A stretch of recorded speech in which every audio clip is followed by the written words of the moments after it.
เด้อกินข้าวแรงกันต้องติดเด้อ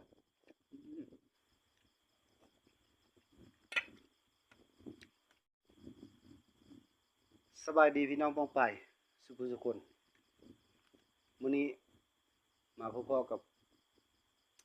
คำติดเบาแดนเนื้อคือเก่าเส้นเก่าเส้นเดิมเวลาเดิมแซ่บๆคือเก่าพี่น้องเลัดแปลงเมนูเดิมเลัดแปลงเป็ด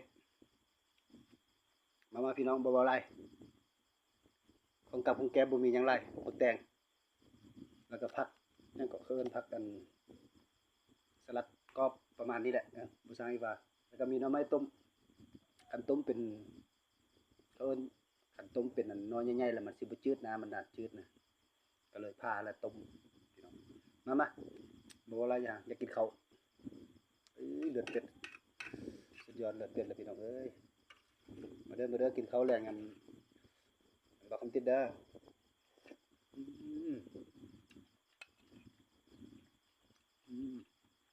โอ้ยลืมบ่เป็ดจังบัดเนี่ยขาดบ่ได้พี่น้องบ่เป็ด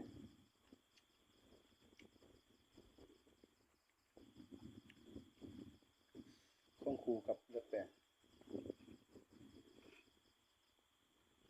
ก็สิได้กินข้าวค่ำๆหน่อยนึงพี่น้องเพราะว่าลูกเวียกมาก็ค่ำแล้วเนาะมาอืมสุดยอดเลยมื้อนี้ผักกัดจะหลายหน่อยนึงเยอะแยะ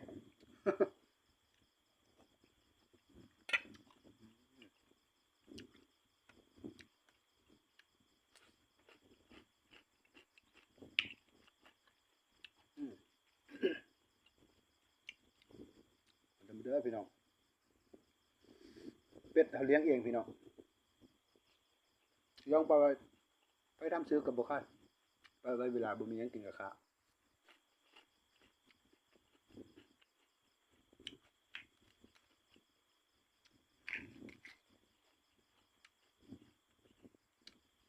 อืมเนี่ยน้องๆเลยตอนบอก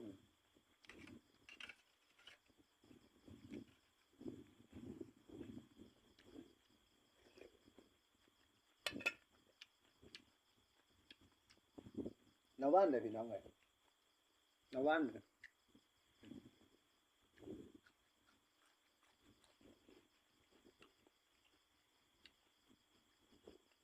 อืม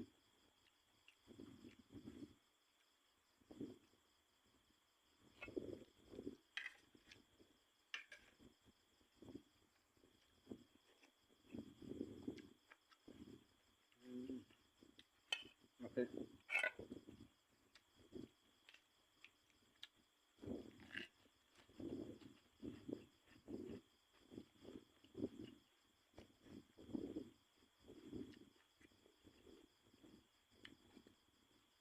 โดนๆจะได้กินเทื่อนึงดัดแปลงแต่ว่าค้าจำได้กินตลอดนั่นแหละวะ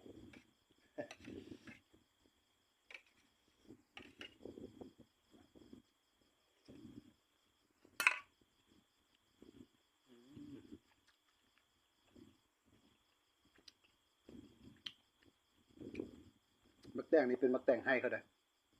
มักแตงไห้เขามันจะหอมดีอืม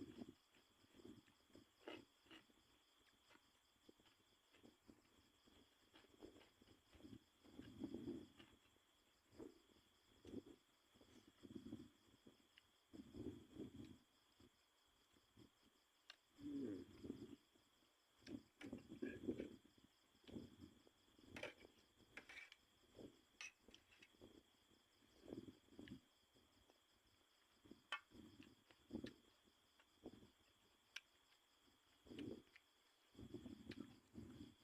มือใหม่เฮ็ดคลิปใหม่ๆเด้อพี่น้องเด้อ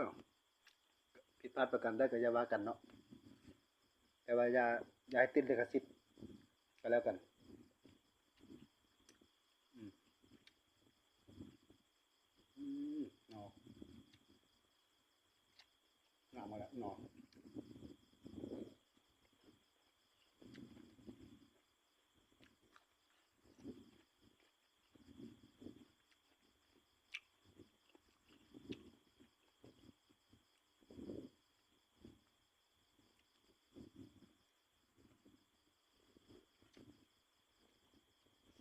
ได้เข้ามาเบิ่งแล้วก็ฝากติดตามกดไลค์กดแชร์ให้เด้อกดติดตามพิเศษก็คือกดติดตามเนาะเพจกับติดบาวเดือนเนื้อเนาะว่าช่องทาง YouTube ก็เช่นเดียวกันเนาะกับติดบาวเดือนเนื้อ